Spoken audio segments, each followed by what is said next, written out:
Ауруханада дәрігерге кіру үшін өз кезегімді күтіп отырған. Жаныма жас шамасы 40-тан асып қалған апай жайғасты. Адам көп еді. Өзімнің де мінезімнің ашықтығы мен сөзшеңдігім бар, сөйлесе кетті. Есімің кім, қай жылғысың, қай жақтан келдің дегендей. Мен 40-тан асып қалды деген апайым 33-те екен. Иә, 1989 жылғымын дегенде таң қалдым.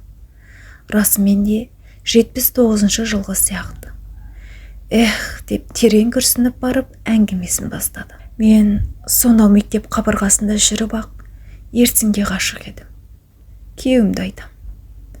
Жалғыз мен емес, мектептің 80% қыздары ғашық еді.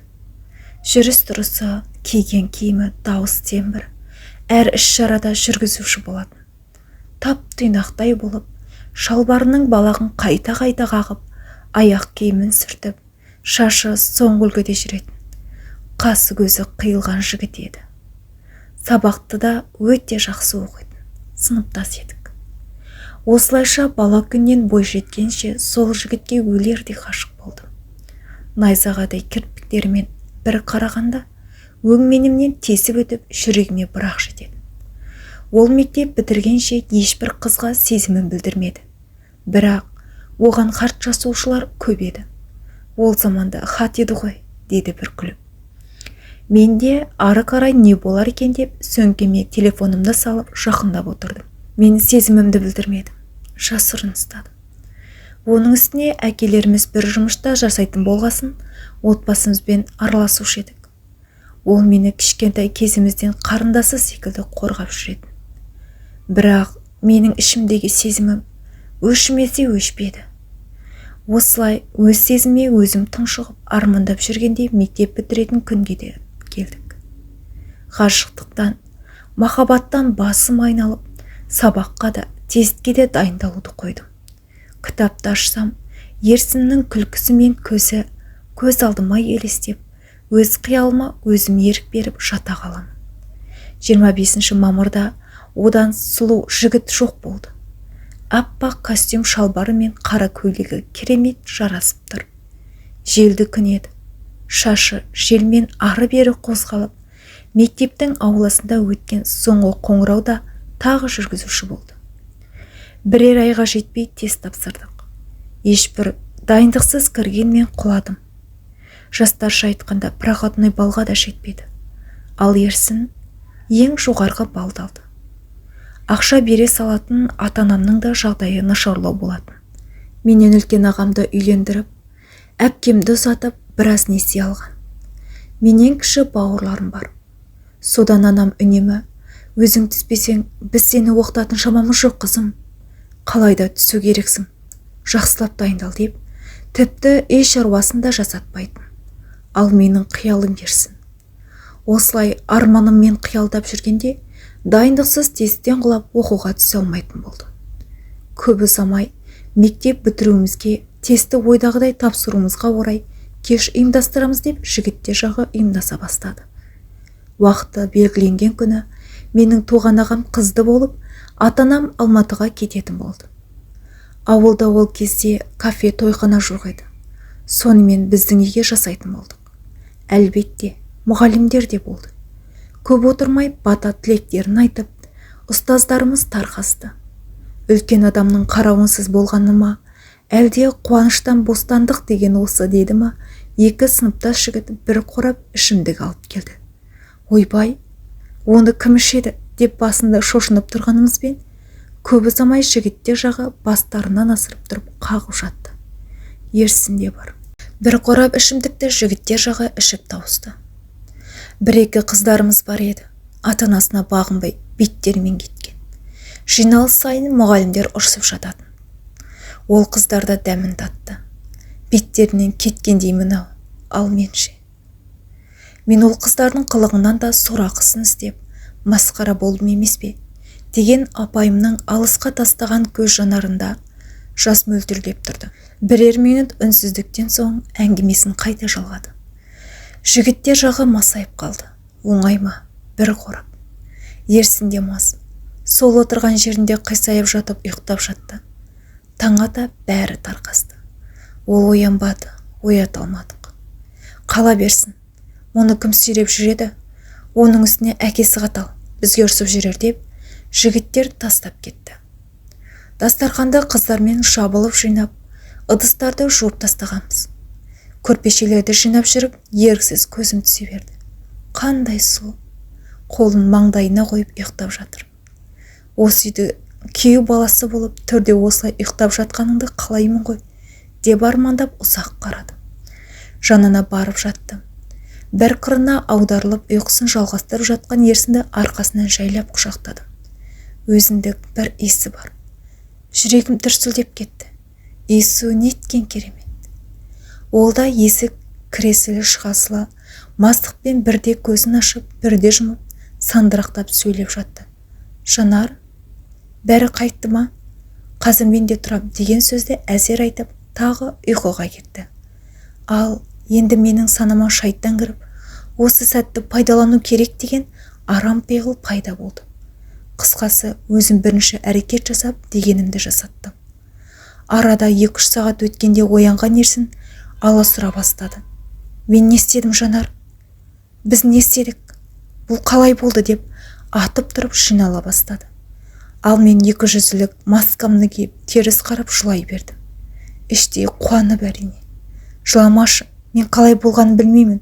Рас айтам, кешірші, білесің ғой, мен сені қарындасым сияқты көретімді. Бұл қалай болды деп өз басын өзі тоқпақтап, киімдерінің кетінін киіп, кимейтінін қолына ұстап асығып үйден шығып кетті. Мен мәзбін. Енді аяғым ауыр деп қалайда күйеуге шығып алуым керек дедім. Қуана. Пайпаң басып үйді жинауға кірістім. Қайта-қайта анамның орамалдарын тағып, айнаға қарап өзімше мәзбін. Кеміме ерсінің иісі сіңіп қалғандай. Оны да иіскеп қойып айнала билеймін. Өз қиялым өзімде, қуаныштан жарылуға шақ жүрмін. Ерсіннің үй ішінің жағдайы ауылдағылардың алды өте ауқатты еді. Қора толы малы, есік алдында дүкені, соңғы үлгідегі көліктері бар. Үйінің өзі біз үшін хан сарайындай даңғарадай еді. Оны анасы әдемі жиһаздармен ретін келтіріп жайғастырып қойған. Үйіне кірсең шыққысыз. Сол үйде келін болып жүргендей сезініп, үй шаруасын жасап жүрмін. Арманымның арам жолмен орындалатынына ешбір күмәнім болмаған. Алайда аққа Құдай жақ деген. Өз тағдырымен қоса, ерсіннің тағдырының талқанын шығардым деген апай еңкілдеп жылап сала берді. Ойымның арамдығынан ойлағаным іске асты да, бақытты бола алмадым деген апай тағы да ұзаққа көз тастап ойға шомды. Мәссаған деген эмоциямды жасыра алмай, тағы да жылжып қасына жақындай түстім. Арада бір жеті өткен соң атанам Алматыдан келді. Қалай барып келдіңіздер деп шай қойып, киімдерін жайғастырып жатып сөзге тарттым. Бәрі жақсы қалқам. Бала балдан тәтті, немере жаннан тәтті деген осы болар ма? Тәтті ақ өзі, деп анам қуаныштан бал-бұл жайнап отыр. Ара кідік сөзін жалғағандай болып, мам, осы аяғы ауыр болғанын неше уақыттан соң біледі, деп қойып қалдым. Оны қайтесің? Өзім баяғыда тірліктің қамымен жүріп білмейде қалатынмын.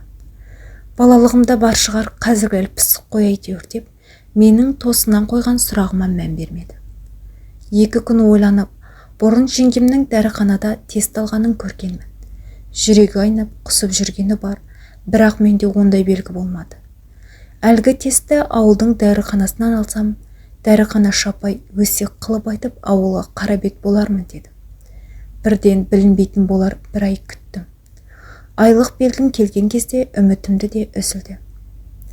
Бірақ қоятын мен бар ма? Ішімдегі сайтаны мені аласұртып, өтірікті судай сапыртуға итермеледі. Ерсіннің оқуға Астанаға түсетінін әкемнен естіді. Әкесі менің әкеммен жұмыстас еді. Қалайда мұны алып қалуым керек. Әйтпесе осынан шығар түрі бар, дедім іштей. Бірақ сол уақыт аралығында бірде-бір рет көрмедім. Түнімен ойланып шығып, таңертең үй телефонына қоңырау шалды. Мен күткендей тұтқаны өз алды. Алло, Ерсін, дереу сөйлесуіміз керек. Клубтың алдына тез кел, дедім әдейі аптығып. Клуб дегеніміз ауылдағы концерт болатын жер. Жылына 2 рет ашылса ашылды. Ашылмаса ес білгелі үлкен қара құлып есігінде тұратын. Ұзындығы біздің бойымыздай ақ бір ғимарат. Тыныштық па? Не болды? Қолым тиіп жатқан жоқ, деді салқын қанды. Келмесең үйіне барамын қазір, дедім дүрсе қағып, сөзімді нақтылап. Барам, келме деп қысқа қайырып тұтқаны қоя салды. Сүйген жігітіне кездесуге шыққан бойжеткендер сияқты бар әдемімді киіп, өзім білетін 1-2 бояуды сызып, мың бұралып барғанымда ерсін бетіме де қараған жоқ. Клубтың алдындағы тепешекте отыр екен. Бала күнімізде кес-кестеп ойнайтын шөптің біреуін аузына қыстырып, бірін қолына ұстап төмен қарап отыр. Жеңгемнің артынан келген биік өкшелі туфлиін киіп барғанмын. Кетерінде жүк қылмайық, пәтерден пәтерге көшіп жүріп деп тастап кеткен әдемі көлдегі де үстімде. Қалайсың? Дедім қолымды созып.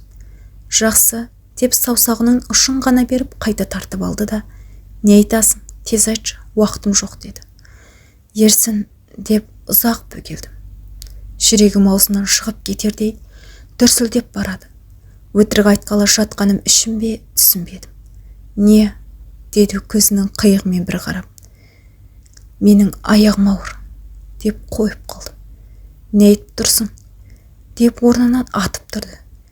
Я 2 қабатпын. Жеңгемнің бұрын тестен көргенін білемін. Мен де солай тексеріп көрдім. Жүрегім айни бергесін, дедім міз бақпай. Көзі шарасынан шыға бастады. Сен сандырақта отырсың, деп 2 иығымнан ұстап жұлқып. Мен саған 1 рет қара жақындадым. Оны да қалай болғанын білмеймін. Не айтып тұрғаныңды да түсінбедім. Басымды қатырма деп итеріп жіберіп кетіп қалды. Қорыққаннан қалш-қалш етіп тұрғанын байқадым. Ертеңіне тағы телефон соқтым. Ерсін, егер жауапкершіліктен қашатын болсаң, мен сені сотқа беремін, дедім. Тұтқаны қоя салды. Қорқып жүргені байқалды. Себебі ол өте тәрбиелі, тәртіпті, қақ соқпен ісі жоқ жігіт болатын. Телефон соғуымды доғармадым. Күнде бопсалап бір жеті тыныштық бермедім. 1 аптадан соң өзі телефон соғып кездесуіміз керек деді. Бардым. Естуімше баланы алдырып тастауға болады екен. Мені саған үйленеді деп ойламайтын шығарсың. Солай жасаймыз. Ертең қалаға барамыз. Мен ақша алып шығамын, деді.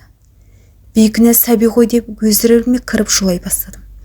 Ол мені жұбатып, білместік болды. Сенің де менің де өміріміз алда. Ойлашы өзің, үйлендік делік бақытты бола аламыз ба? Мен сені қарымдасындай көремін. Менің оқуым керек, саған да. Болашақ алда, деп құшақтап жылап жатқан мені жұбатып елек.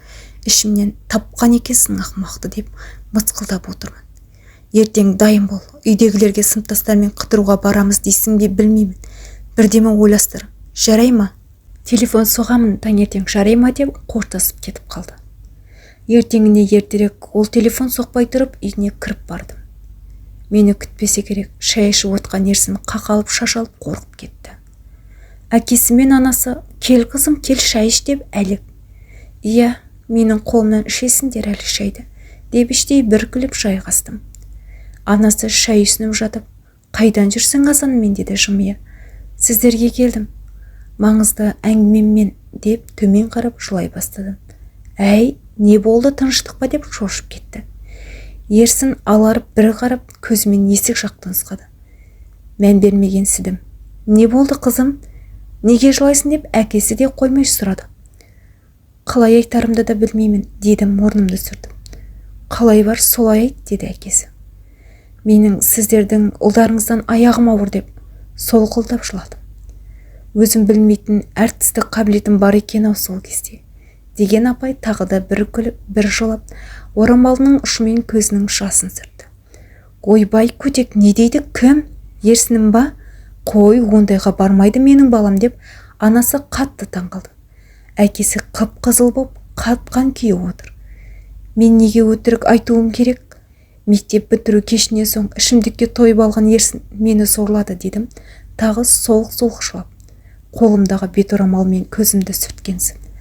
Ойбой, масқара, әй, мұның не? Әй, деп анасы шарқ ұрды. Қолындағы кесені ары-бері сарқылдатып, бір жинап, бір жайып, ерсін орнынан тұрып, сыртқа беттегісі келіп жатыр еді, әкесі атып тұрып, шапалақпен ұлын салып жіберді. Шақ еткен дауыстан селк еттім. Анасы жылап отыр. Желкесінен сүйреген күйі ұлын ұрып соғып арғы бөлмеге кіргізді. Мен шынымен де қорқып кеттім. Әкесіне қарсы шықпай, басын төмен ұстаған күйі ілесе берді. Мен де орнымнан тұрып шығуға беттегенімде әкесі, егер осыны істегенің рас болса, қолыңмен істегенді мойныңмен көтересің, түсіндің бе жүгермек деп тағы старт еткізіп, өзі жерге көкірегін ұстап отыра кетті. Ал мен мәз марқая үйге келсем, әкем мен анам түнеріп қарсы алды. Есіктен енгенім сол, анам мені соққылап шашымды жұла бастады. Ерсіннің анасы мен жеткенше телефон соққан екен.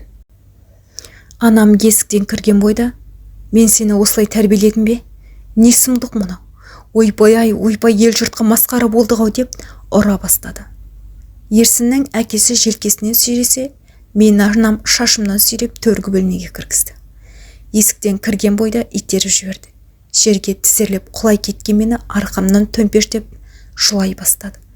Мен сенен үміт күтіп жүрсем, не істегенің бұла? Не істедің? Тірідей көрге тықтың ғой мені, деп аласұрып жылап соққылай берді. Анам маған сөйлемей 5 күн жүрді. 5 күннен соң Ерсіннің ата-анасы үйге келді.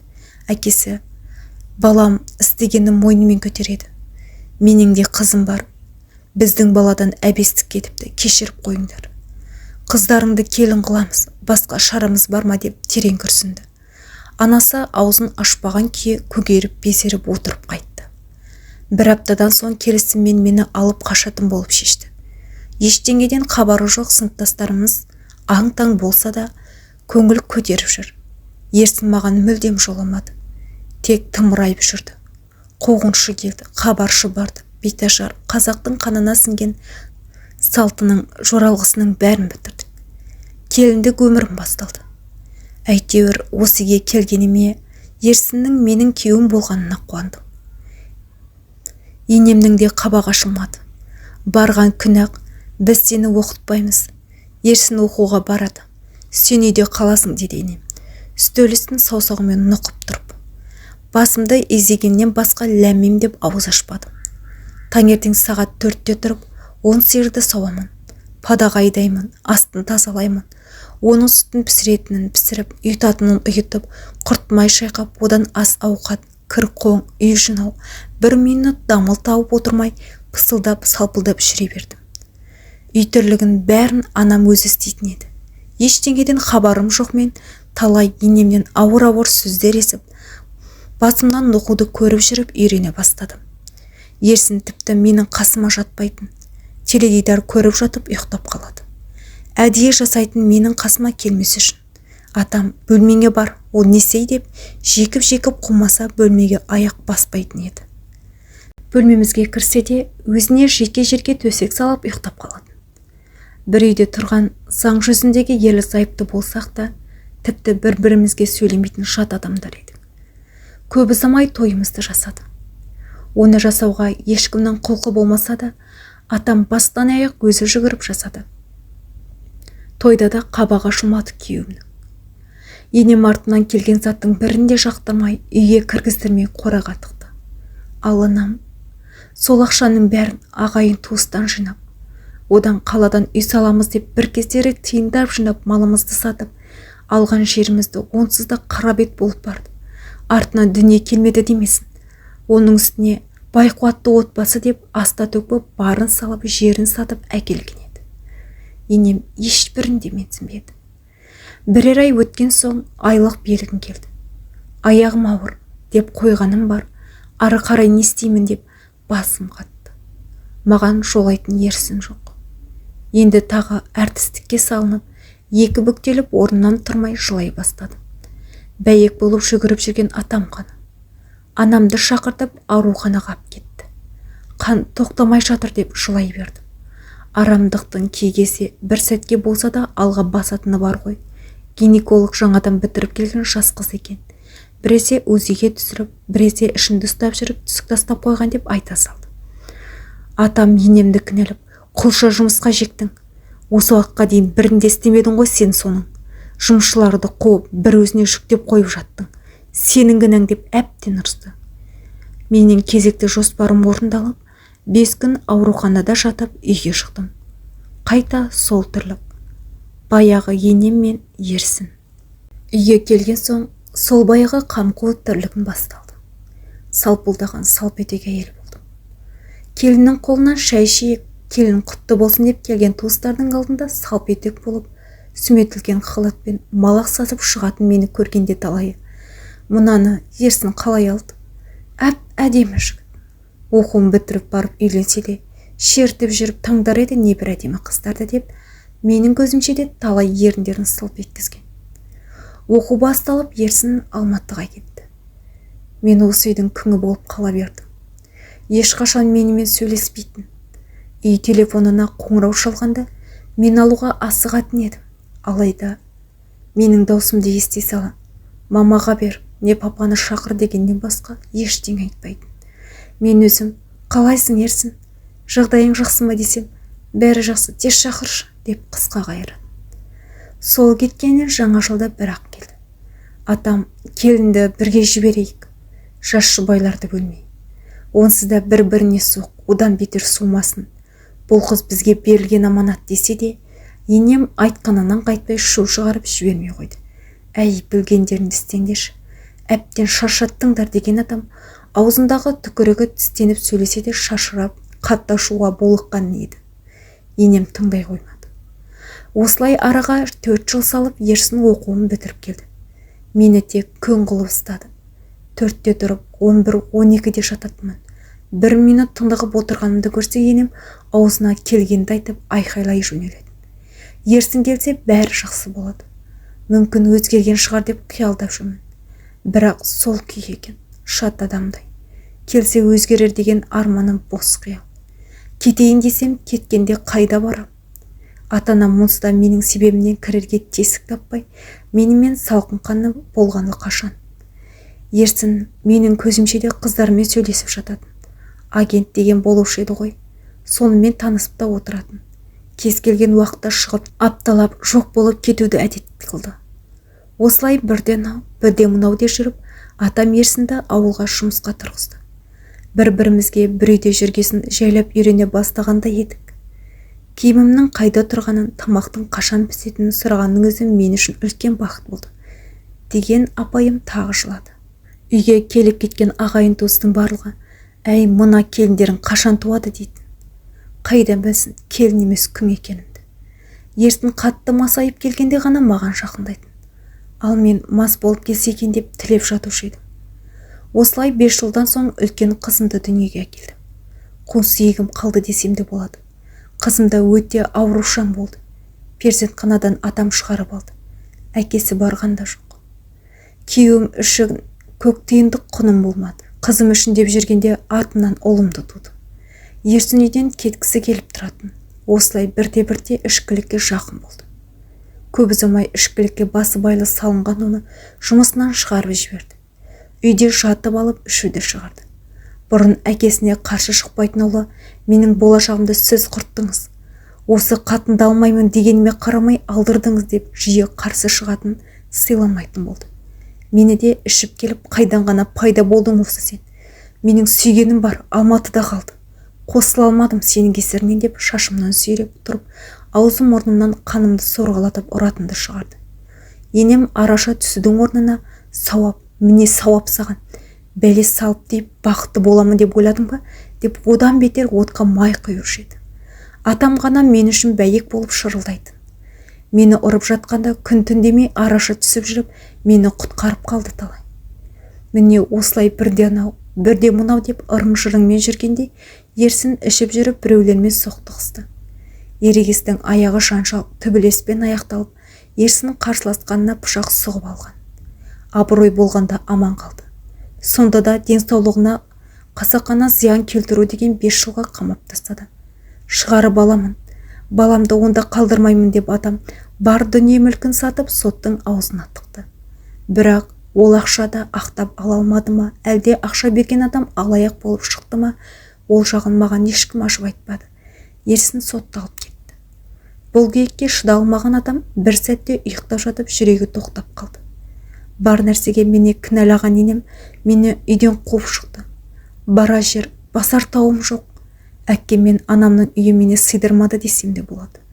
Анам кіріп шыққан сайын өзіңнен көр деп түртпектей берді. Өзіңнен көр, қара бет болып барған. Қыз деген ақ босағаны адалынан аттасашы. Мұншалықты қадірсіз болмас едің. Оқуыңды бітіріп, ел қатарлы ұзатылар едің деп жиі айтатын. Өткенді өзгертуге қауқарым жетсе, өзгертер едім. Неге айта бересің деп жиі ұрысып жүрді. Балаларыма ұрысқан сайын жүрегіме батады.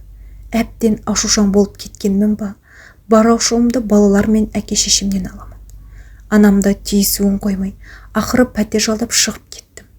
2 баламен қиын деп тағы жылап қалды апай. Не деп жұбатарымды білмей ұзақ қарап отырдым. Қайта әңгімесін жалғады. Көше сыпырушы болып жұмысқа орналастым. Кешке қарай тойханаға ыдыс жуушы боламын. Демалыс күнімде үй әктеймін.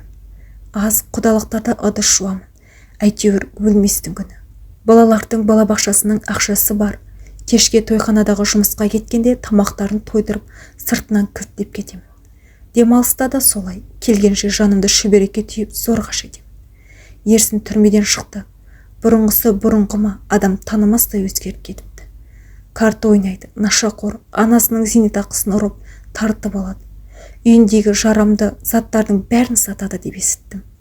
Мұны естіген қайын әпкем Ерсіннің әпкесі анасын қолына алып кетіпті. Үйінде сатқызып, анасын біржола көшіріп әкеткен көрінеді. Естуімше солай.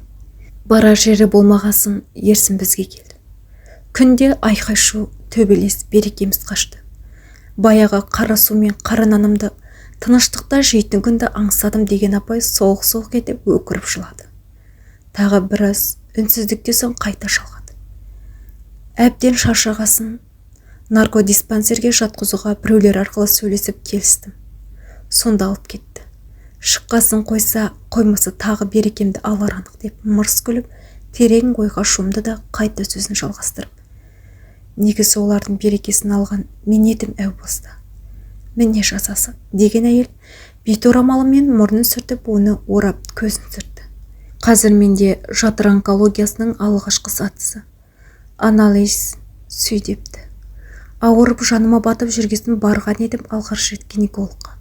Ауылымдағы бар анализімді алып, осындай диагноз қойды. Оған ақшамда жоқ, бармаймен емделуге деген едім. Медбикелер үйге қайта-қайта келіп жүріп, осында қалаға жіберді. Направлениемен. Қазір кіріп көремін не дейтін бұл жақтың гинекологтары. Деген апайдың әңгімесінің аяқталуын күтіп тұрған ба дерсің. Менің кіретін кезегім келіп ішке кіріп кеттім. Шықсам асханаға, не далаға шығып кеткен бе таппадым.